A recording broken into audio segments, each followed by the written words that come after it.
Well, hi everybody, and welcome to Reed's Read Spider-Man Crawl Space Edition. Check us out, the SpidermanCrawlspace.com.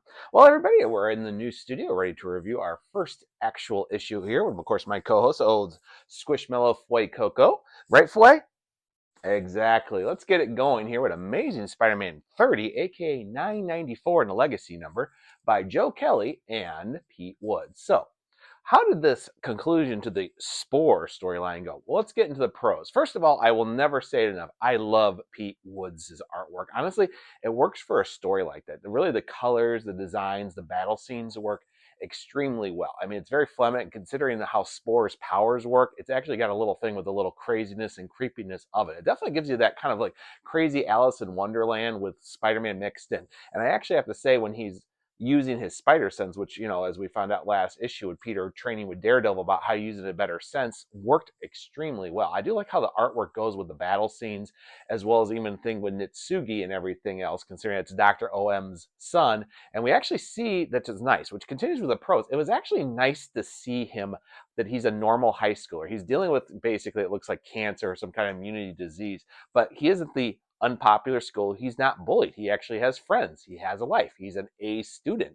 He enjoys his life. He does battle pieces. He does Texas. I have to say, despite everything that happened when Knitsugi being introduced from Hellgate by Joe Kelly, I have to say I kind of enjoy the character. He does pretty well on that. But there's the one part too, is as much as this is going on, same thing with Spore. Despite what we got introduced with Brian, I have to say his powers work pretty well. And I do like, as the more the fight continues and everything, we see that regenerative, that Brian loses kind of a little bit more of his human form and everything, becoming more, like I said, like fungus and everything, as well as the different minds. It's almost like a schizophrenic person. And I have to say, Spore actually has very interesting powers, not only the regenerative, but the mind control and hallucinations. I have to say, it's pretty good. And Pete Woods' artwork works really well with Joe Kelly's script here too, especially how Peter's actually able to defeat him in the end. It's actually pretty good storyline. But that kind of leads us to the cons.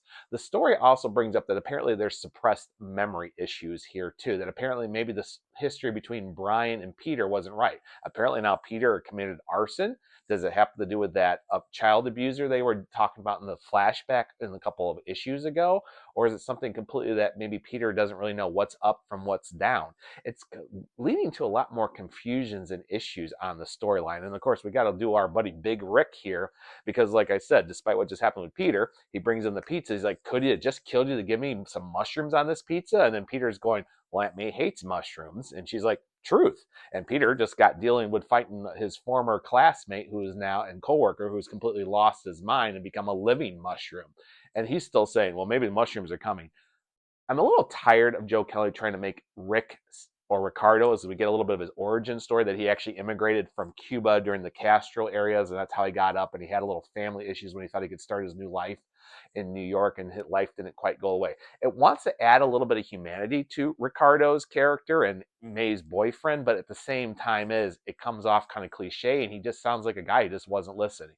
I will say that him and Peter's reaction to Mac, or Cormac Crane, Peter's cousin, is actually very legitimate. Believe it or not, I was on both their sides of that story, which of course leads to Fway Coco's WTF, right, Fway? Fway? Fway! Fway, Fway? Fway? Fway Coco? Fway? Oh, Fway. Fway, Fway. I know. Here's the problem. Basically, we're trying to figure out that apparently, despite Aunt May's issues that she could not carry children, she had miscarriages and issues, which has been established since the 1970s during the Stan Lee and John Romita Sr. era, that all of a sudden she's saying, oh, I knew as soon as I saw you, Mac, you looked like Uncle Ben. And then she gets a letter and everything that apparently he thinks she's his mother, and he found out his whole life would think that he was adopted. And of course, leading the fact that maybe Uncle Ben had a child with somebody else that was given up. It's kind of trying to renew continuity, and it just does not work. I mean, Peter and Ricardo's reaction to it absolutely makes sense, because Peter himself is basically like, excuse me, don't come in here saying who you are, that's saying, because I know my aunt and uncle, and that was not possible. And even Ricardo, despite his own thing, Rick even says himself, like, hey, we got a lot of crazy people in the feast center. Don't come in here, because I know right now May could never have children. So how can you say you're her missing son, or her deceased husband is, of course, your father? And that's what leads to a very weird cliffhanger. the story wants to try to do this big drama to lead all this that was exposed from the Torment and Death Spiral storyline, and it doesn't work. It comes like they're trying to force the storyline so badly to have Peter have this long lost cousin. Could he have a cousin he didn't know about? That's extremely possible. I've had that happen to me too, of cousins that I didn't know existed that walked into my life again. I'm not saying it's not possible, but the way things happen, even Aunt May passing out at the end, what was that about? What, she's having another heart attack? She's a fainting cell because she doesn't want to do it. She's got repressed memories that Peter is. What, there was a hypnotist that repressed all these memories? What is going on? I mean, next issue, they're going to kind of explain who Cormac is and everything, what Uncle Bun is. It says, Peter learns the shocking truth. Great. I have to say, that hurts the issue the most. I mean, the fact that I'm enjoying Knitsugi's actual origin and daily life a little better than this strange subplot that came out that's leading to Amazing Spider-Man 1000 in September, and Ravage, this new bad guy that has some connection to it, it's not working. I'm going to actually have to give the issue a C+. Honestly, I would have given this issue a B because honestly the rest of it worked, but also the fact that we have all this issues and so forth and things really weren't resolved, and apparently Peter has his job back after all this happened with Brian. Yeah, I don't know. It feels like they're trying to get to a storyline to get to the next point and everything else. But hey, we didn't worry about Guardian's Light anymore, Symbi the Symbiont at the Baxter building, so I guess that's a plus. But the issue will get a C+. It would have had a B for me if the storyline wouldn't have gone there. So that's all I have to say.